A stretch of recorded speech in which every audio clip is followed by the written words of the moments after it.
Today we want to check our inventory system. We want to know how far with sales, to know if we already have quantity mismatch in our inventory. We have the following data we want to work with. I have the system stock here, and I have the physical count. What we'll start with is to select our data, press Ctrl+A to highlight all. Then I'll press F5.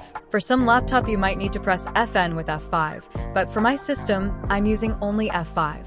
Click on Special. So here I'm going to click on Row Differences. Because what we want to do is to differentiate between the physical count and the system count. So Row Difference, I'll click OK. We can see that we have for iPad here 8, we have 10 here. For AirPods we have 29 here, we have 30 here. So that's the difference and the title. What I'll do next is to make these two items different from what we have on our system inventory. I will press Alt+HH. That will allow me to differentiate that with a color.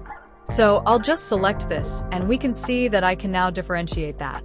For iPad here, we have 8 quantity on stock, meaning that 2 has been sold already. Likewise for the AirPods Pro, we have 29 currently on the shelf, 1 has been sold out of it. So that's how to quickly differentiate between two entities.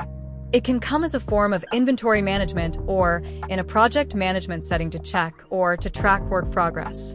And you can also use it for data cleaning to trim or to clean any of the data you are working with. So that's that for today.